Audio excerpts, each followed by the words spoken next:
It was almost like I was removed just before the pain kicks in. I was above it, and the room was a perfect square, and I was in the upper left-hand corner of the room looking down at my lifeless body. It sounds really scary, but actually, for some strange reason, I was not scared. In fact, I felt great. I felt wonderful. It was one of the greatest feelings that I've ever experienced in my entire life. Adjacent from me in the opposite corner was a bright white cone-shaped light, almost like a spotlight that was on my energetic self, not my dead self, but my energetic self. And I was commingled with the light. Like, in other words, I was one with that light. The feeling of euphoria just increased as I went into the light.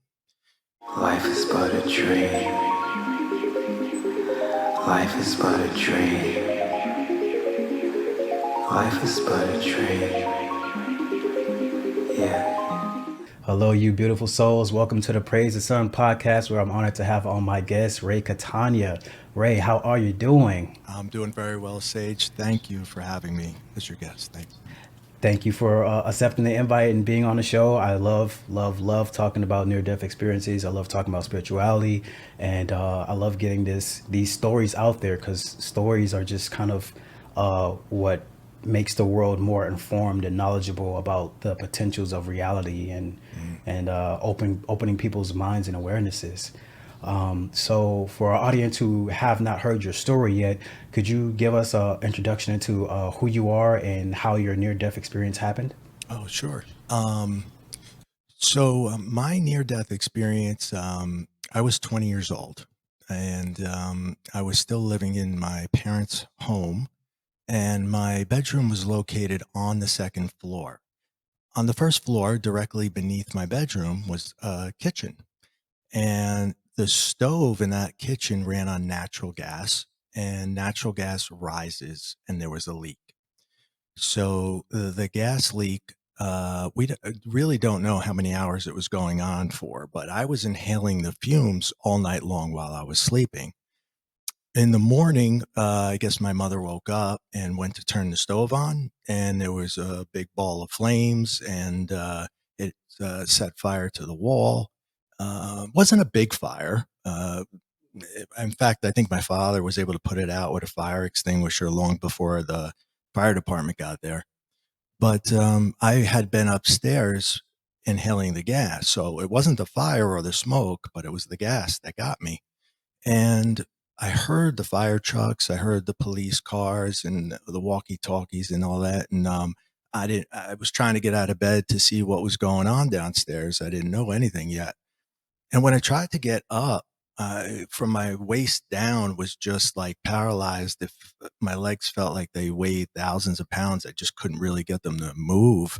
And my head, I couldn't get it off the pillow either, which made it really hard to yell and say, I couldn't really say help. I tried, but my arms worked. And this is what I used to pull myself to the side of the bed, and I just kept pulling and pulling until I would get out of bed, hopefully, because I knew something was really wrong with me, and I knew if I didn't get out of the bed, I was going to die. So I just kept pulling myself. I got to the edge of the bed eventually, and I tumbled out, and I hit the floor face first. And what makes this interesting is I hit the floor with my face, and I know that happened, but there was no pain. And that's because in that moment, I wasn't in that body anymore. It was almost like I was removed just before the pain kicks in. And I was above it. And the room was a perfect square.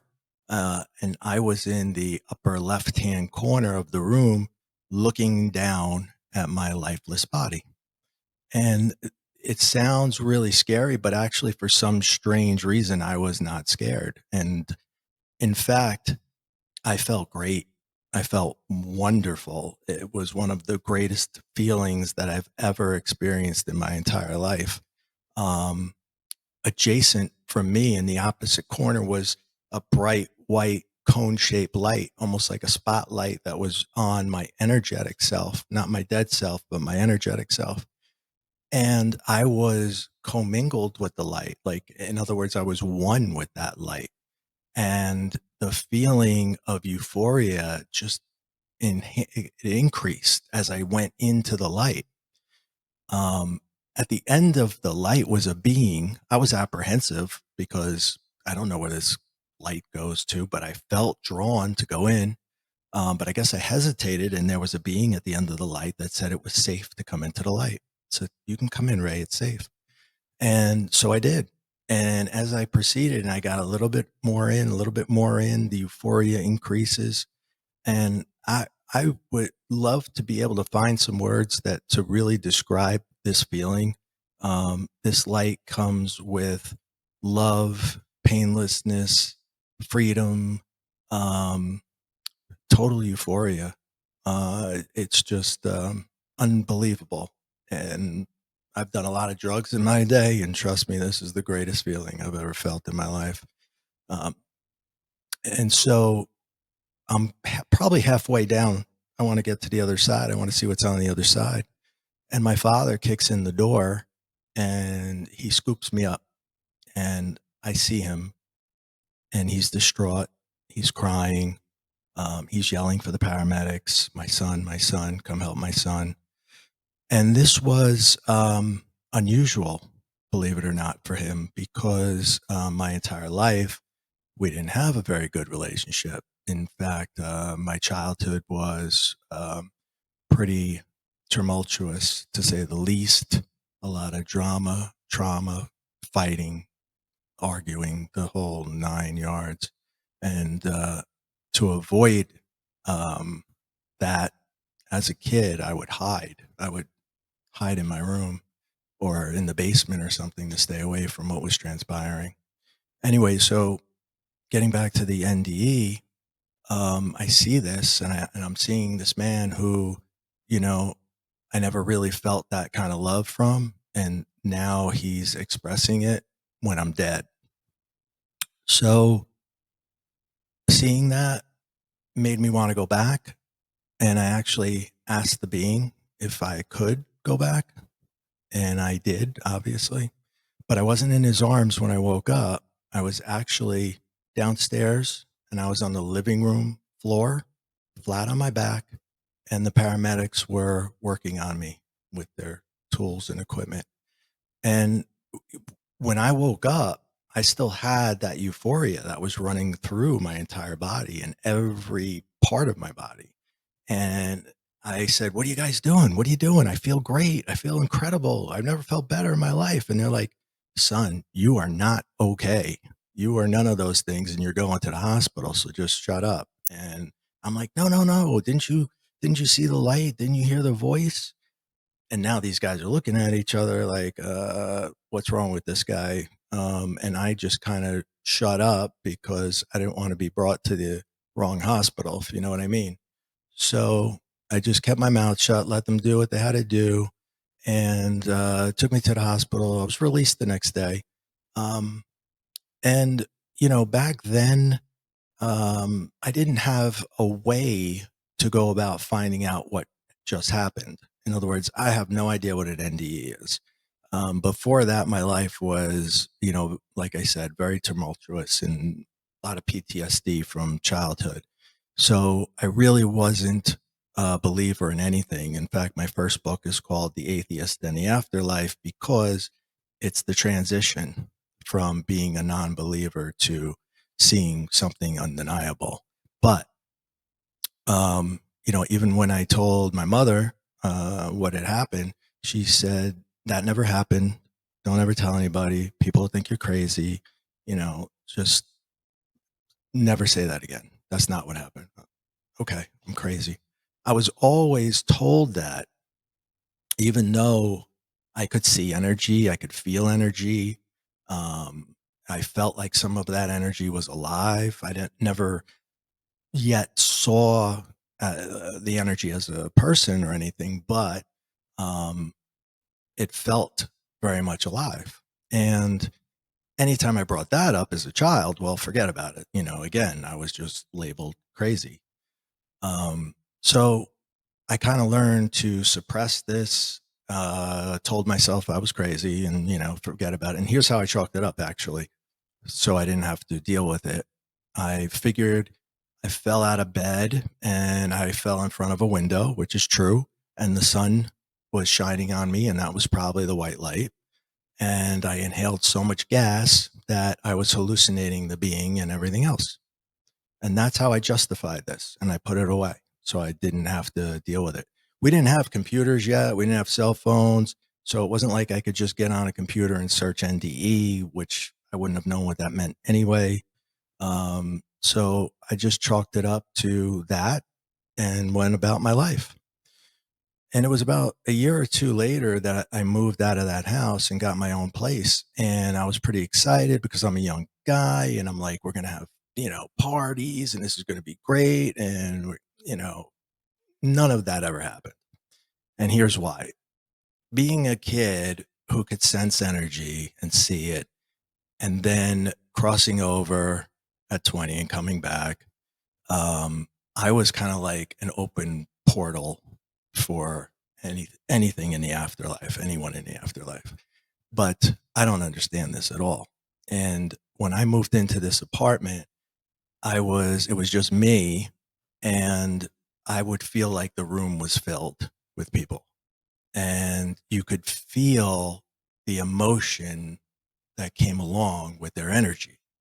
So, but I have no idea what this is. So I think I'm losing my mind because after all, I was told I was crazy my whole life.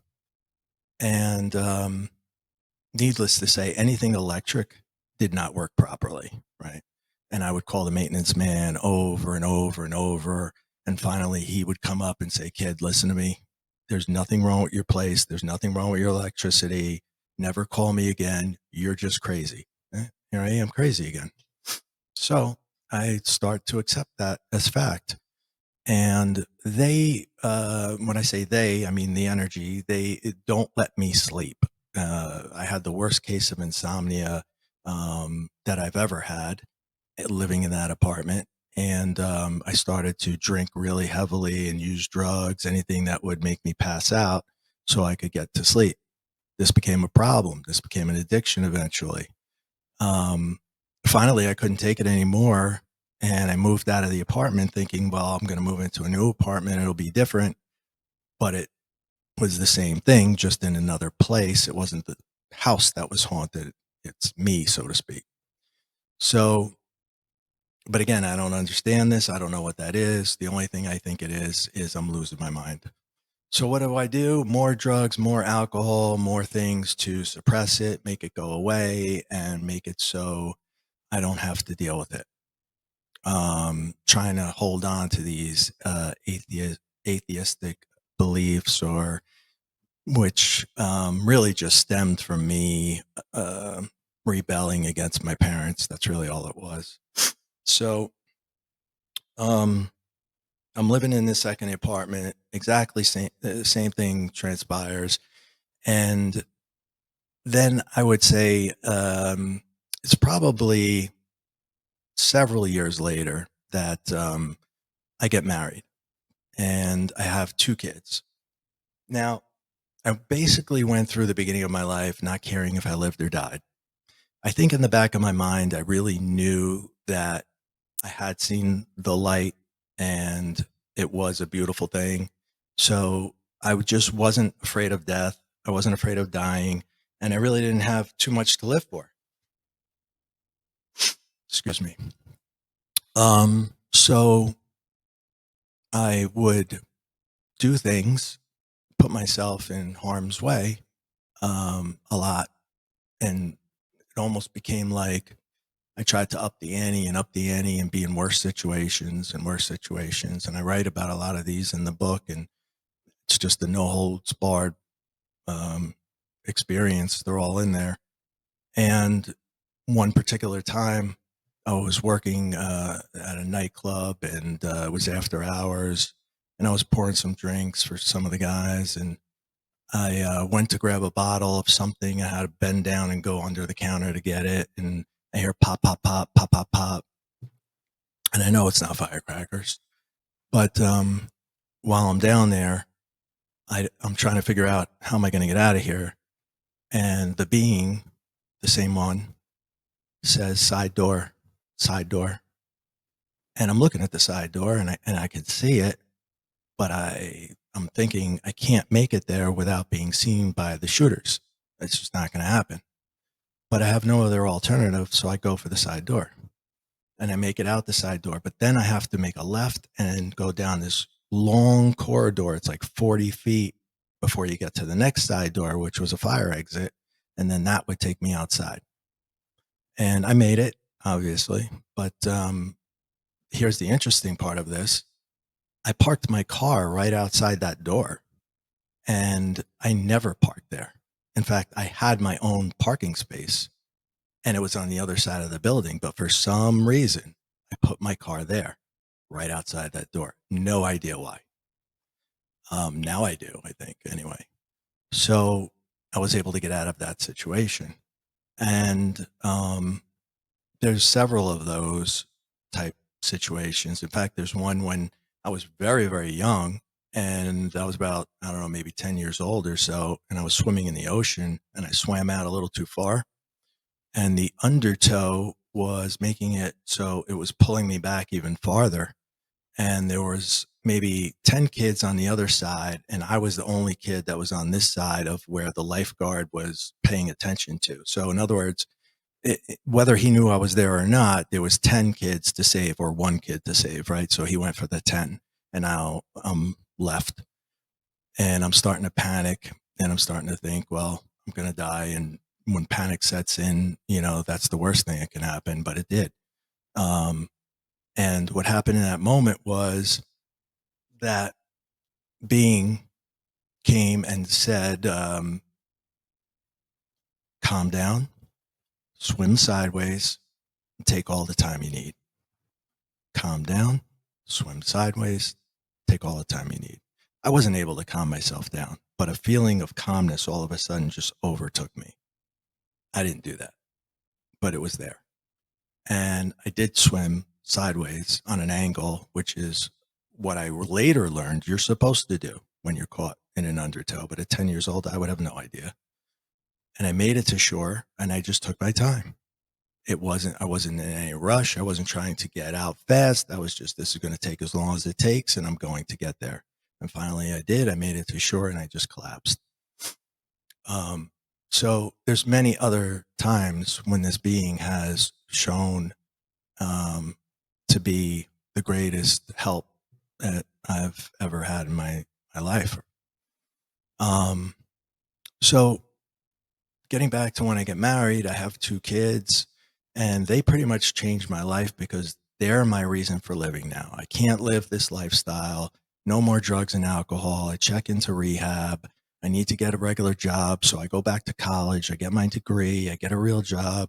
I do very well, work my way up the ladder, get another job, work my way up the ladder. I did well again. And just kind of learning to deal with my quote unquote insanity by learning how to ignore it. And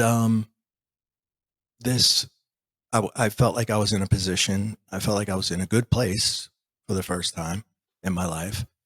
And by this time, I'm in my mid to late 40s. And I decide, I had dated and stuff, but nothing serious because I didn't want to bring another woman into the lives of my children when they were young. So I waited until they were late teens, I believe. And I decided to go online, and I was going to meet somebody because, hey, that's how we do it nowadays, right? And I remember going through the different websites to try to pick one, and they give you like examples, so to speak, of women that live in your area to try to get you to join the site, right? So they usually give you like 4 to choose from. And as I'm going through the different sites, I remember I went to one of them, and the third person down, the woman that was the third one down in the example, I looked at her like I've never looked at a woman in my life. And I was just blown away. I said, I felt like I knew her. I felt like it's not the first time I'm seeing her. I felt like this instant bond and connection. And I said, that's my wife. That is definitely my wife. So I joined the site and I only sent one email to her. That's it. I had no intention of sending any other emails. And, um, I more or less put it in a more comical way than this, but I'll just kind of paraphrase. It was more or less like, hey, how you doing? Nice to meet you. My name's Ray.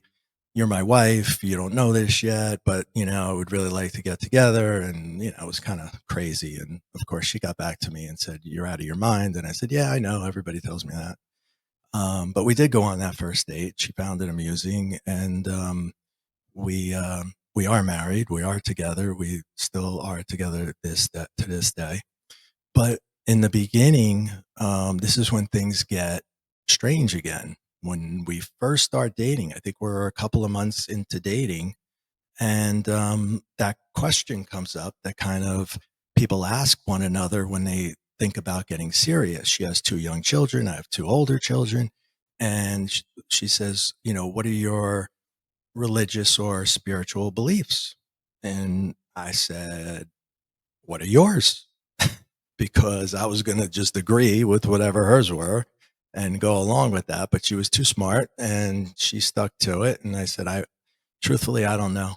I don't know what they are. I've been meaning to get around and figure that out, but I've never really gotten around to doing so. So I remember maybe a month later or so, it was close to my birthday. And she said, for your birthday, I'm going to buy you a spiritual clearing. And I was like, okay. So is that like a massage? And she's like, no, no. And I was like, a little bummed out. I don't know what this spiritual clearing is, but it was very prevalent. And it was done distantly, I guess you would say. So I was at work. The woman called me on the phone, told me what she was going to do, how she was going to do it, and then she would call me when she's finished and tell me what she saw. And I was very polite, even though I don't believe in any of this, and I'm okay. And I said, thank you very much. And she said, if you feel off for the next, couple of days, feel free to call me and let me know. And don't make any life-changing decisions until that feeling goes away, et cetera, et cetera. And I said, okay, I appreciate your time. Thank you. And now I do, within hours, start to feel strange, very strange. It was the first time I got up from my desk. I remember it, walking to go to the bathroom, just like any other time, but I was wobbly. It was almost like my equilibrium was off, and it was a strange feeling that I hadn't had in a very, very long time. And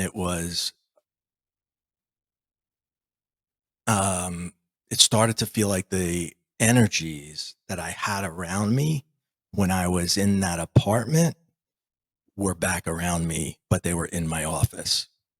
And now I start to get a headache. I don't call her back. I just go home because I chalk this up to my insanity. So this is a Friday. I go home. I don't have to be back till Monday. I figure, I'll get some rest. Everything's going to be fine. Here's what happens that evening. It's the very first time I see an energy that presents himself in human form in my mind. I'm not seeing this with my eyes. I'm not hearing it with my ears. It's all right here, third eye. And the room begins to vibrate. I begin to vibrate. And it's like a movie screen kind of opens up inside my mind. And here's the man that I've never seen before. I don't know who he is.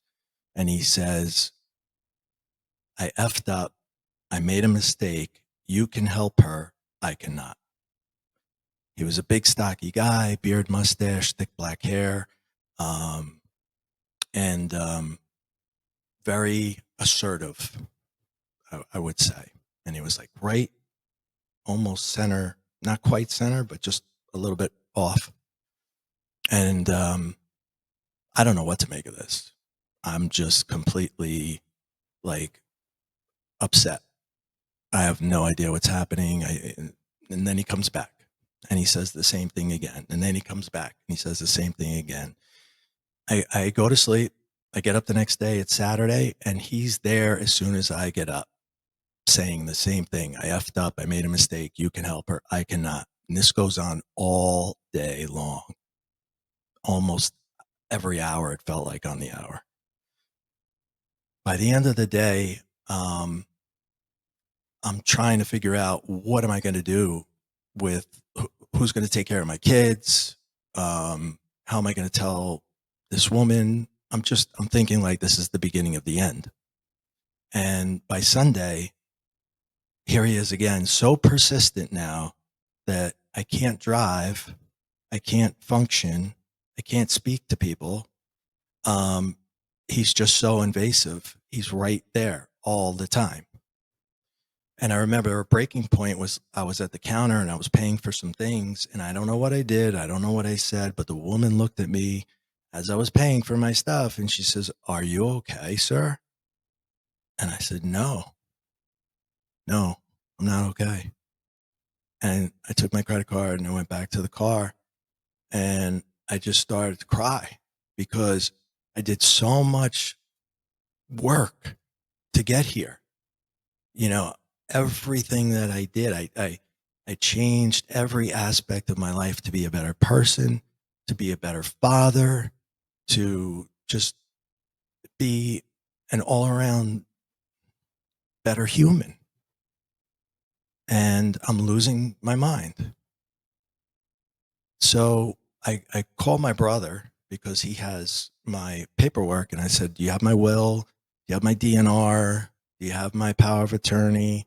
And he's like, what's going on? I said, "I just want to make sure that, you have those things. Nothing's happening. I'm not sick." I told him, "I don't want him to worry about anything, but I want to make sure that my kids are taken care of when I die because this is the end, the way I see it. Um, and I want to make sure these documents are signed while I'm sane, and so they're valid." So now I have to tell the woman I love that I just found, a few months ago, that I see people that aren't there. And if this story isn't crazy enough yet, I will add to it that she is by trade a doctor of psychology and neuropsychology. So I'm going to tell a doctor of psychology I see people that aren't there. This is going to go over great. But I owe it to her to tell her so that she can get on with her life. And maybe she'll refer me to a doctor who can help with this. So I get my courage up and I tell her, and I begin to explain how it happens, the vibrations, the lines shooting across the room, the swirly things and everything else. And then the movie screen opens and this man says, "I effed up. I made a mistake. You can help her. I cannot." And I told her what he looked like, stocky guy, beard, mustache, hair, and everything else. And she didn't give me the reaction I thought I was going to get at all. In fact, it was very much the opposite. And this is how I know she's my soulmate. She said, "That sounds like my dad." And I said, "Babe, your dad's dead, you told me." And she's like, "I know." And I'm like, "Oh my God, this woman's out of her mind. It's not me. She's freaking crazy." But she says, "You might be a psychic medium and you just don't know it." And I was like, "What the hell is a psychic medium?" I heard the term psychic before, but I had never knew what a medium was. So what the hell is this? So she goes on to explain, and I said, "But here's the thing. The guy that I saw does not look like your father because I saw a picture that you had or still have on the mantle. And I looked at it very clearly. I remember that picture. That man was, thinner, didn't have any facial hair, and she's like, whoa, wait a minute. That is an old picture. Let me show you what he looked like before he died." And she goes through her phone and she shows me, and I said, "Oh my God, you know that guy?" She goes, "That's my dad, silly." And my heart just sank to my stomach because I don't understand what this is. Um, at least insanity, I kind of understand, but this is a complete unknown thing. And she goes on to tell me that she's seen plenty of mediums and she speaks to her dad. Her dad comes through all the time. He's very powerful. He's very assertive. And he's always has this big, prominent message. And exactly the way I explained it to her. So she said to me, there's a medium that's very well known and respected in the field that will be coming around to our area. She'll be staying here for, I think, a week or two. And I was going to book an appointment with her anyway. I'll just book one for each of us. So what have I got to lose? I said, yeah, sure, let's do it. And she goes, this way, at least you guys can kind of like talk to each other and explain what you see and how you see it. And, you know, you'll be able to figure it out from there. And I said, okay, sounds good.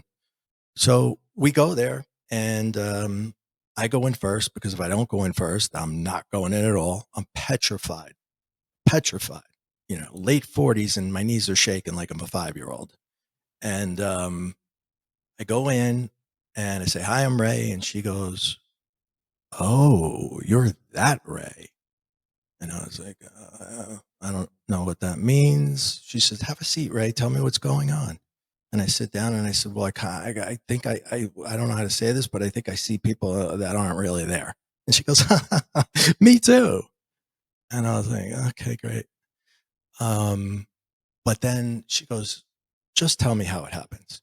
And I said, okay, so I get the vibrations and then the lines and then the swirly things. And then the movie screen rather opens up and she goes, stop. And I said, what? She says, that's exactly the way I see it. In fact, that's exactly the way we all see it. And who's we all? Mediums. They all have a similar way of seeing it. The movie screen? She goes, yeah, movie screen. And I was like relieved. And we talked for I don't know how long. But here it was, the first time in 50 years I'm talking to somebody who understands me and what I've gone through. She saw energy. She saw the same things. She was put in an institution by her own parents. And I hugged her. I was, you know, like trying not to just break down and cry. And it was a very powerful moment. And she took me on. She was my mentor for the first year, and she helped me navigate it. And she helped me, you know, put it in a perspective that I could understand, taught me how to deal with it. So it didn't overtake my life the way it was, obviously. And she saved my life. She saved my life. There's no question. I either would have checked myself into an institution or, you know, I don't know what, but she saved it. And that's, your question was the NDE. I think I got way off topic there. I apologize. But, you know, that's the story of how I figured out certain things about myself and abilities that I had. Wow, that was absolutely fascinating. Thank you so much for sharing all of that, Ray. And I don't think you got, you know, off topic at all. I think all of those things are correlated, and there's a reason why you know, spoke about each thing in order, because it kind of talks about where you, well, I'm sure you've done other things, you know, now I'm sure you like have clients and stuff and and work with people. So, you know, it's just catching everyone up. So, wow. Oh man, I was listening to that. I'm like, man, I have so many questions.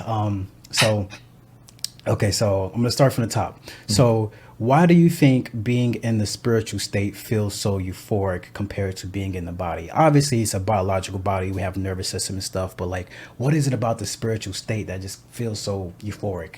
So, You know, like you said, it's the greatest drug, right? undeniably.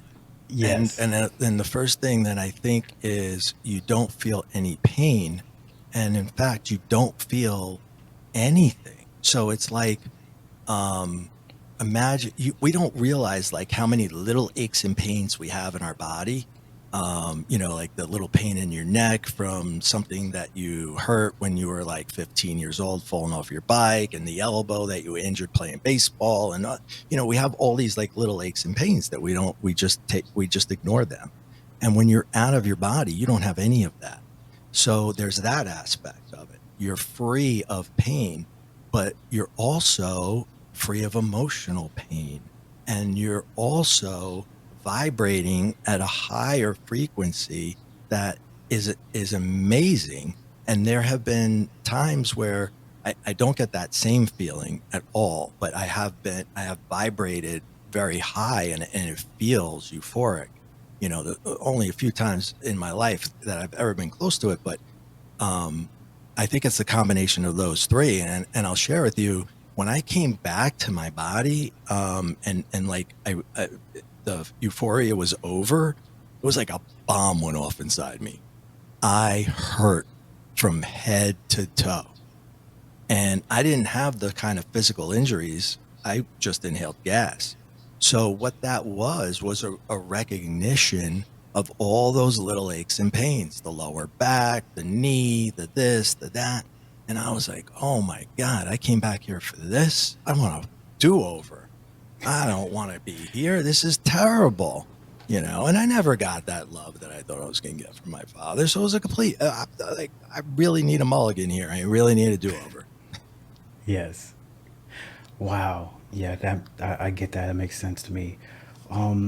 So, uh, so the when you first had that NDE, there was a being there that you was communicating with. Have you figured out who that being was? No. But the one thing I do know is it was the same being throughout many of the stories that you'll read in the book. All the ones where I nearly die, and he or she, there's no physical outline. It's just energy. So I believe this individual is on a higher level, perhaps a spirit guide, not necessarily in the fourth realm when we first cross over, like her dad, who could present himself in human physical form. This was more like and just energy. And when I see him anytime, it's hard to explain, but it's kind of like a ball of energy, and I guess an orb might be a good way of explaining it. There's a little silhouette, and then there's just lines inside, and that's what I feel Interesting. or see, I should say. Okay. Did you ever get the impression that this was like a guide or anything? I think that now, back then I couldn't really figure it out, but working with mentors, we got to the level, especially the first one. She was very big on learning how to contact your guides because of how powerful that can be and how helpful that can be, obviously. Right. So she helped me, learn how to connect and have a better connection with them overall. So it wasn't just like when my life was on the line, but it could be on a day-to-day basis. And there is one that's very prevalent and usually there, and I do believe it's the same one. He's my go-to, or she. I don't know. Right. But it doesn't matter. I mean, I think at Yeah. that level, it doesn't really. You're not a he or a she anymore. You're just an energy, and your consciousness in its purest state, purest form. I absolutely resonate so much with that because I haven't done this for like clients or anything, but I do this for myself where I do some channeling work, and the being that I connect with, they don't have a name. Right. Every time they come through, they repeat the statement, "This one has no name." And actually, for people watching this, I'm going to be putting out some content pretty soon of me doing some channeling just to put myself out there some more. But they really emphasize that they don't have names, and it's kind of like a third dimensional concept, and that in fact if they took upon a name, it would be limiting for their expression. So I do think perhaps once we Interesting. continue to evolve, that could be a direction that we go towards, where we don't really have too many Yeah. labels and things. So I have a question here. Why do you think we don't express how much we care for people until we think that they're gone? In the instance of your father connecting with you, right? When you were younger, y'all didn't have the best connection, but yet he's holding you and he's like panicking and stuff. And it's just like, Yeah. where was that love and all those things before that event? Why do we have to wait until we think that they're leaving before we open our hearts more and express how we actually feel? That is such a great question, and I learned a couple of things from that. The first one was that the thing that I learned about him and both my parents really is that they came from terrible childhoods. I mean, they made mine look like it was great when I learned more about them and their upbringings. They were just really bad. And so I understood that for them, what they have been giving me, so to speak, was a better life than they had. And it really was, because theirs was so horrific. So I've made my peace with that totally. And then I completely changed the way I treat other people. I tell them I love them. I tell my kids, do not ever leave my presence without me saying I love you, or my wife. It's something that it just, like, God forbid that's the last time I'm seeing you. I want to make sure that's what I said. I do not want it to be something that I regret. Because when my second mentor um, started out as my primary medium teacher, and when we would read the messages that are coming through from the other side are guilt, remorse, regret. It's always, I'm sorry, I should have done this, I should have told you I loved you. It's that type of regret and guilt and shame that comes through, which is why I've chosen not to do mediumship anymore, and I've never done it professionally. And I chose to go in a different path and help people have spiritual awakenings, which I had, and I wrote about that in the second book. But it's a way of life now for me, is to express the way I feel about the people that I love all the time, because you just don't know when you're going to take your last breath. Yes, thank you so much for that.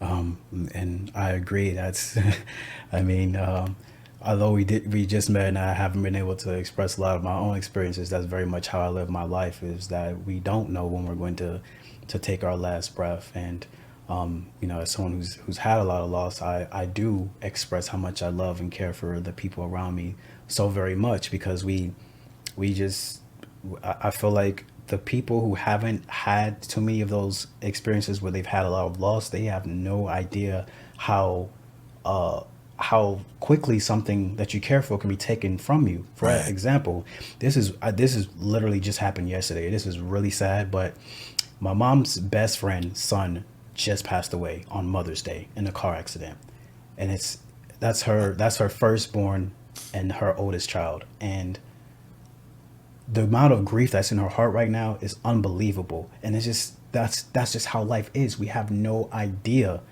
when our last moment with someone that we cherish is going to be. I have a son, and I can't even imagine, I can't even fathom losing my baby. I love him so much.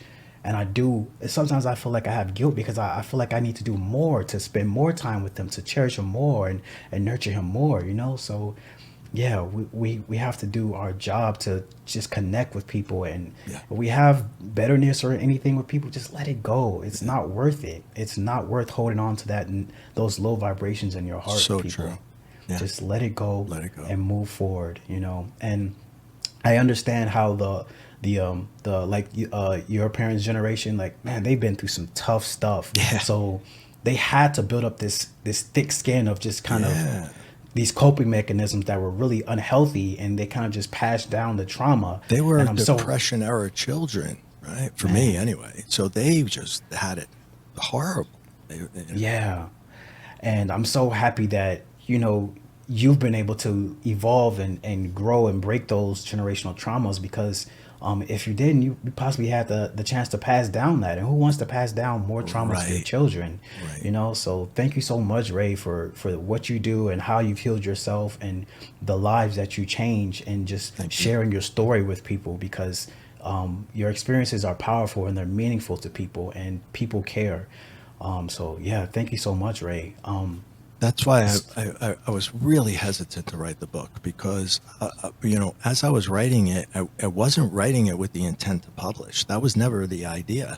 The idea was more about me healing myself by putting these things on paper and Right. analyzing them and bringing myself to another level. It wound up that, my wife was like, "You've got to publish this because it can help so many other people." And I was petrified to do that, because I put it all out there. I mean, I put it all out there. And but the response that I got, I remember the first time I think I got off a stage and I had just done a presentation. People are hugging me and, like, almost in tears, and saying, "I can, I related to your book and it helped me so much, and I was right where you were, and I thought I was crazy," and it was so moving and so emotional that I was like, "Yeah, this is what I'm meant to do." And I quit my day job to write books, and it's not a great career move financially, let me tell you, but someday it will be. I hope, but it's definitely it's a challenge. But this is my calling. My calling is to give this information to other people, so that they can utilize it too. Yes, and we are so very thankful for you and sharing your story and being brave, because I think about that very often as well, and that I have a lot of aspiration business wise and stuff, and I sometimes wonder if me sharing some of these things that people consider as woo woo, how would that affect me financially and stuff. And on the deepest level of my soul, is like, I don't care. Like, Yeah. I don't care about money. I don't care about people's perception of me. I just want to share my experiences and be there for people and help uplift people and raise the consciousness of the planet. And if I have to be like the Buddha and be a beggar or something like that, I Yep. don't care. Yeah. Just whatever I have to do, I will do it, whatever the sacrifice is, because I feel like there's plenty of people who are greedy, who are selfish, and who just don't care about the planet. Yep. And they'll be thriving and successful. Cool, great for them. But I want to do things that nurture my soul and nurture other people's soul. And I think that's fundamentally the most important thing, is that we don't forget that we are having this human experience, and we are here to uplift people and awaken other people to the deeper meanings of reality, so that we can all coalesce and have our hearts open and share love together. So Well yeah. said. Well said. I hope you write a Thank you, book. sir. Do you have a book? I don't, Get you started. know, I don't know. I think about it, I'm like, I don't know if people will find that stuff interesting. Oh, I don't. be surprised. Write it. Write it. And look at it. Okay.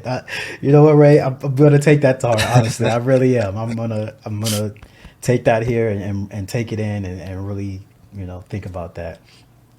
So back to the questions. Do you think, so when you had that NDE and you were going through the phase of doing drugs and stuff, do you think that was like a trauma response of trying to create that denial effect of like, oh, this isn't real and stuff? Like, do you think that was a bit of a trauma response? Yes, 100%. There were so many different things that were going on in my mind at the time that I didn't want to have to think about, and I didn't. The only way I could shut it down was to drink or use drugs, because what that does is it actually, I understand how that works and why we do those things now. It's to shut down the default mode network or turn off the egoic mind, because you notice, like, when you've had a couple of drinks, you might do or say something that you wouldn't normally do or say.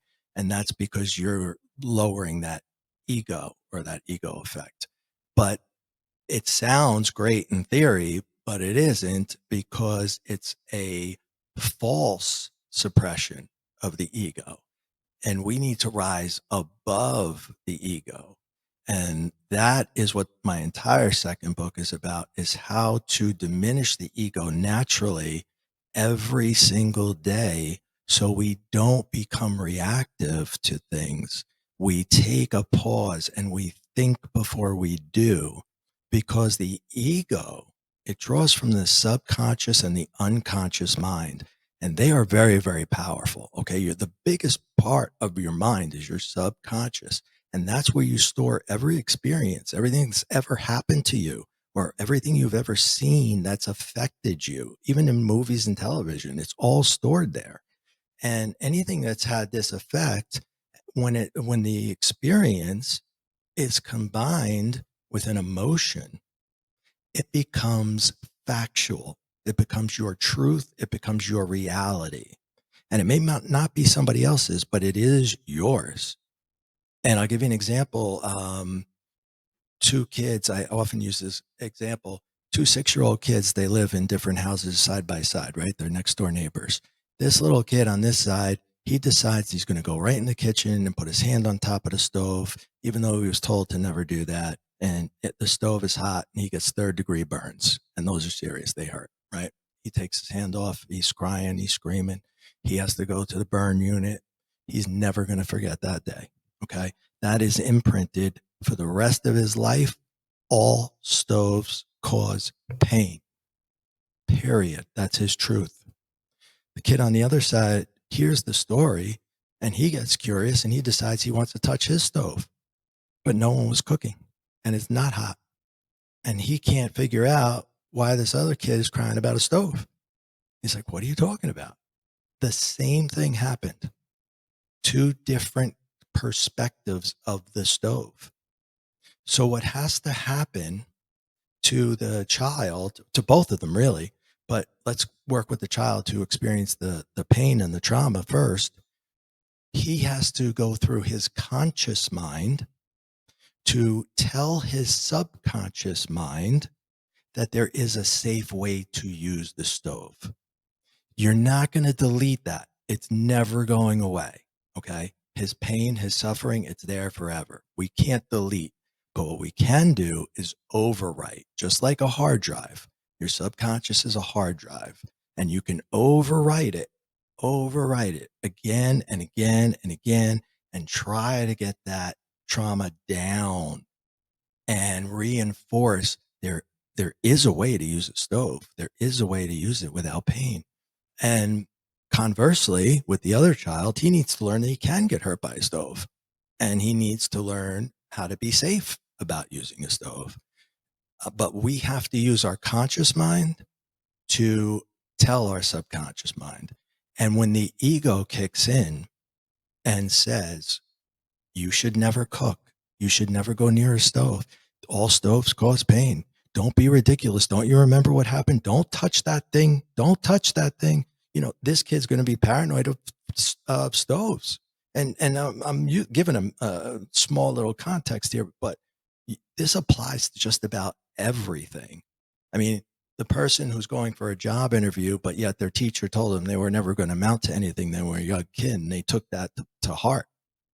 That's that kid's reality. That's that kid's truth. Now he's going into a job interview and he's shaking, but he may be overqualified for that job. We don't know, but he's self-limiting himself now because that ego is so powerful. That ego is what says you're not good enough. That ego says you look fat in those clothes. That ego says you said this, now you're going to look stupid. And we take it as fact because we think it's us. The ego is that voice inside your head that directs you, that tries to protect you at all times. The problem with that is it has flawed information. It was given flawed information, and it was given to you in your childhood when you didn't give anybody consent to put anything into your head, but it was put there, or it happened and it transpired. Now you got to redo the program in the subconscious, or it's just going to replay and replay and replay. And you're going to find that you do the same things over and over. Why do I always do that? Why do I always fall in love with the wrong person? Why do I always say this? Whatever the it is. And it's because we're dealing with a flawed program that has to be overwritten. So I tell people that I coach, right? The ego isn't you. It's not you at all. In fact, it really has nothing to do with you. These are other people's beliefs that were planted here that you now perceive as your truth. Okay. So in order to override that, you've got to go through your conscious mind and overwrite it by repeating it over and over. If you're whatever the it is, we work it out and we figure it out together. Let's say you're reactive. I had a guy that every time a car cut him off, he would just go berserk. So we were retraining every time that occurrence occurred, whether he did it the right way or the wrong way. He would remind himself, if he did it the wrong way, he would say, I'm not going to do it that way next time. I want to do it this way next time. I don't want to be reactive. I don't want to feel that emotion. I don't want to go there. And if he didn't, and if he did do it the right way, then that's great. But you've got to take that pause, just pause for a split second before you're reactive to something. And that little pause could change your entire life. Look up to your awareness, which is connected to your higher self, connected to the collective or God or the universe or whatever terminology you wish to use. That's where you find yourself. That's the real you, the higher you, not way down low, your unconscious and subconscious. They are not you. They are not giving you accurate information. You need to find yourself from up there. And I help people get that connection. And when they have it, one day something happens that should really, really piss you off, and it doesn't bother you at all. You could care less. And then you know you broke through. Powerful. Wow. And is there, and I know you kind of just talked about it briefly there, but what would be the best way to do that practice of not being so reactionary, and how to overwrite those automatic reactions that we have within ourselves? It's so funny. I was just talking to a friend about this yesterday, and I'm just looking for effective tools of explaining this, but I believe you have it. How do we kind of mitigate that initial egoic reaction to things and override? Because it seems to be that people have this automatic thing that's going in their mind all the time, and they don't know how to mitigate it, to return to a nice baseline level. Well, the first thing they have to realize is that there's something wrong and that reaction is incorrect, right? And you can figure out where it came from if you want to, but you don't necessarily have to do that as long as you acknowledge that it's the wrong way to react, right? If a car cuts you off, it's just nothing really happened. Okay. It was an accident, and what is getting angry going to accomplish? Right. So first step is to acknowledge it, that it's a problem. Once you acknowledge it as a problem, then what we do is we go through what's called retraining the brain. I call it retraining the brain. You're really retraining the mind, but that didn't rhyme. So I put retrain the brain. And we retrain the brain by, as we get to that problem, right? Getting into the car, driving along, a car begins to cut you off. And I'm just using a simple example, but every time that happens, you pause and remind yourself of the way you want to behave, the way you want to feel, instead of the natural reaction that you've been having for the last 20, 30 years. And you do it over and over and over and over. And you do it with everything that you don't like about yourself. Believe me, when I started doing this, I was doing it all day long because I was messed up. So I would say 95% of my day was correcting the things I said. You don't realize how many things you do based upon your ego. Now, don't get me wrong. In some cases, the ego is warranted. It's there to protect you, right? So if it says, look both ways before you cross the street, that's a good thing. We need that. Okay. But we don't need to be told that we're over and over and over to the point where we're too petrified to ever cross the street. And that is what happens with a lot of things. So it's retraining. Every time the situation arises, if you do it the wrong way, don't judge yourself. Don't beat yourself up. Just simply say, next time I won't do it that way. I'm going to do it this way, and replay the event in your mind the way you wanted it to go. And pause, do it the way you want to do it, and then be grateful. I remembered this time. I did it the way I wanted to. And eventually you won't have to pause because it'll just happen naturally. And you're literally overwriting that hard drive over and again. Perfectly explained. It's kind of Thank you so much. simplified, but there's more to it, but I'm trying to make it short.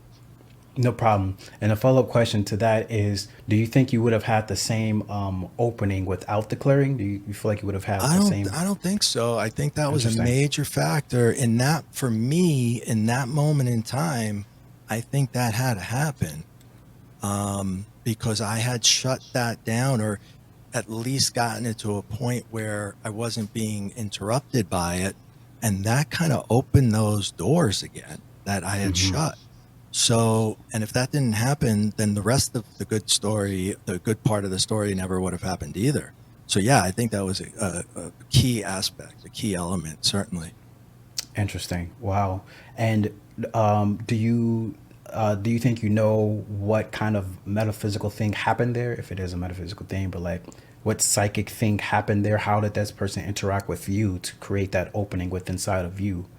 Well, that was something called distance healing, which I'm not that familiar with, but I can tell you that it was, my energy was aligned. Just like if you have a Reiki session, my energy was aligned, and it was almost like the flow of information could just enter through the crown, like it always does for me, and come back out through the crown. And, one of the things when we do, when I teach the law of attraction, this is really an important thing, because you're putting out a vibration that's going to find its match, its frequency match, right? Attach to it and bring you that item. And in order to do that, you have to be very expansive and be able to put that out there. And again, out through the crown, in through the crown. So it's what she did was basically do an alignment that put me in a place to receive things that were already around me, but I had to shut off. Interesting. Okay. So why do you feel that you didn't go into the route of being a medium rather than the direction that you go now? Because of the spiritual awakening I had when I was writing the second book. As I was getting to the end of the book, I had that moment for myself where I wasn't reactionary at all. I had a car accident, in fact.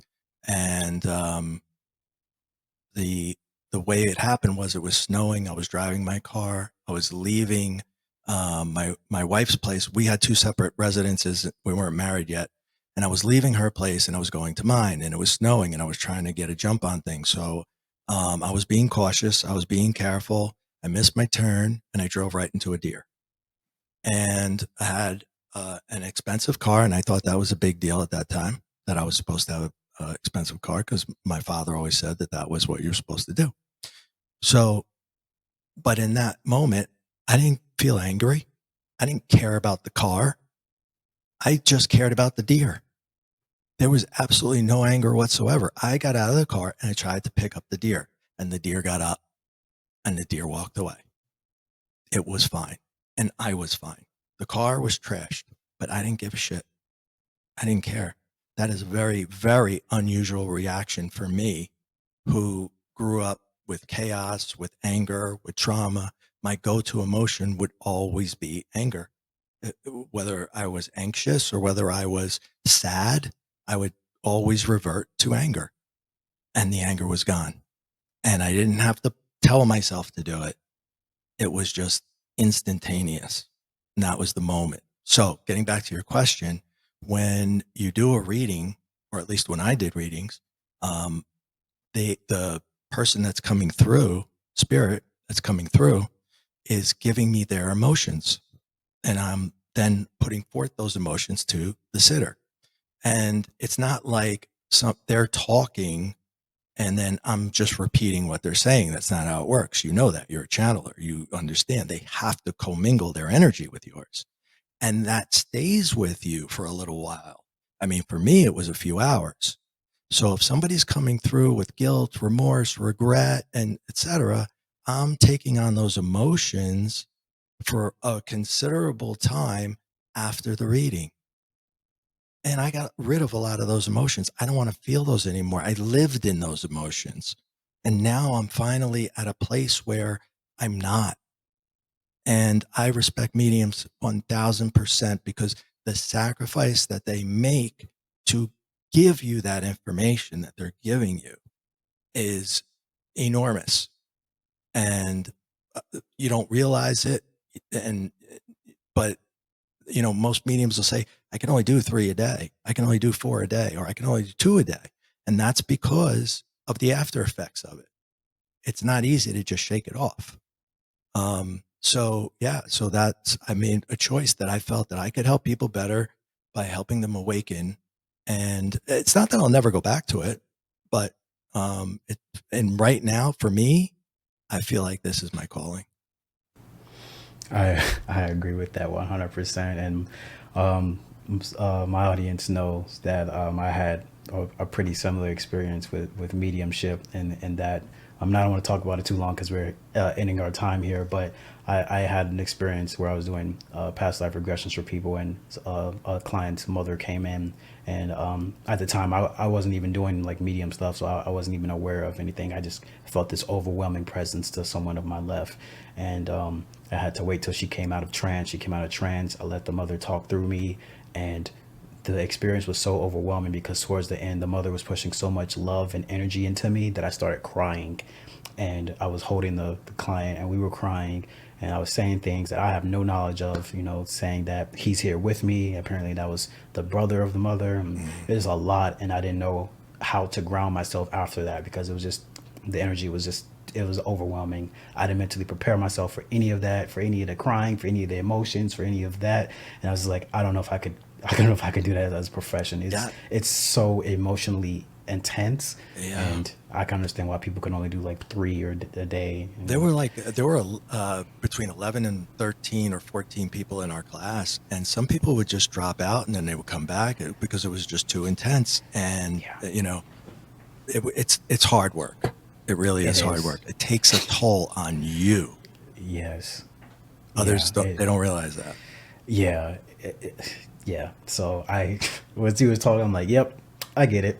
I understand, because you have to be a certain level of vibration to maintain and do Mhm. that as a profession. Because my God, just talking to people on the other side and communicating with other, it's a lot, man. It's a lot. So, my utmost respect to mediums, and Me too. my love Eh, to them. Yeah, Absolutely. Absolutely. absolutely. So as we wind down, let's talk more about the services that you do in your book. So how do you help people have that spiritual awakening? Like, what are the things that you do? Sure. So, the second book is called "You're Still Alive, Now Act Like It," and basically, there are plenty of stories and things from the past that are there to kind of make you realize. It kind of recaps the first book, so you don't have to. If you wanted to start in the second, you could, but it also points you in a direction of where I was, so that you can see where I'm going and where I've been and where I am now. But there's a lot in that book. While I was writing it and before I wrote it, I went back to school for metaphysics. I got my bachelor's. I got ordained by the International Metaphysical Ministry. Then I went on and got my master's degree in metaphysics. And I'm currently doing my PhD. And then what I also studied was physics. And because I was such a skeptic my whole life, I said, well, who's going to want to read a book that I can't back up? I can't tell you how it happens, right? Because that's the way I would have been. So I put the actual physics component, or the discovery that was made, that backs up the spiritual concept. So here's how it works. Here's what it is. And then I tell you how I've used it and how to replicate it. So, and there's many of those in the book. And that's the way this book was designed, to really give people something that's tangible that they can recreate, because I'm not special. Okay. I am not chosen. I am not special. I am nothing. I am a regular person just like you. Um, I figured a few things out and I share them with the world. That's it. That's all it is. And I also offer one-on-one coaching if people want to do that as well, where we go much deeper and it becomes more personal because we're dealing precisely with the things that they have been through. And I also offer that, and all that can be found at raycatania.com. And the books are in every bookstore, everywhere. Thank you. Thank you for letting me say that. I appreciate that. Thank you. Of course, yeah, absolutely, yeah. So these are the last few questions that I ask all my guests. Uh oh. You told me about these in the beginning. I didn't know what they were. I still don't. They're very simple questions. Okay. What does love mean to you? Oh my God. Love is everything. Love is the feeling, the emotion that you have, hopefully towards all beings, all things. And it needs to be expressed. Don't keep it inside. Please, please don't keep it inside. Show it to everyone. That, like we said earlier, you just don't know when you're going to take your last breath. And the folks that I met in spirit, they've always regretted not saying, I love you. That's like the biggest one right there. So, love is the most powerful thing. It can lift people up. It can lift you up just simply by expressing it to other people. And I guarantee you they will express it in return. Well said. Thank you so much. And the last question is, what does the sun represent to you? The sun, as in the sun. The sun in the sky. The sun in the sky. I love the sun in the sky. And in fact, I love astronomy. And I don't know that I have a specific reason for it, but when a lot of times I use the sun as an example of when you get a question like, why do bad things happen? Why do people do bad things? And I use the example that the sun is God, and God is sending this energy to the earth, and the earth is taking form in a person. But once that energy takes form in human, and the human does something bad, do you blame the sun? No. So it's not being done by a higher being, or it's not being done by the universe. It's that person who took the form, took the energy. So, I mean, the sun is the energy for all things on this planet, including every single one of us. And, it's, I don't know what else to say, except that it's highly representative of the afterlife and this current life. Yes, 100%. Yes, I'm with you 100%. Did I get that right? Yes, I love that. It wasn't yeah, it wasn't a grade on it, but it resonated for me. And this is a Praise the Sun podcast. I always ask my guests, what does it mean to them? Because I'm always curious what, you look up into the sky, and it's like such a cosmic experience to just be like, there is a ball of fire in the sky, so it means different things to other people. So I'm always curious. But Ray, thank you so much for your time. Thank you. Where can people reach out to you and contact you and buy your books? My website is raycatania.com, and you can find out more about the books and coaching and training, and everything else is right there. The books, you can find information about them there too. They could be bought at Amazon or any other bookstore, Barnes & Noble, anywhere in the world. Thank you. Thank you. Do you have any closing thoughts for the audience? Any last words or anything? I love everybody that's watching this, and I appreciate you, and I appreciate you for watching this, and I thank you very much from the bottom of my heart. Thank you so much for your time, Ray. Thank you, everyone who's watching this. I'll put Ray's information in the description box below. And have a great day, and praise the sun, everyone. Thank you.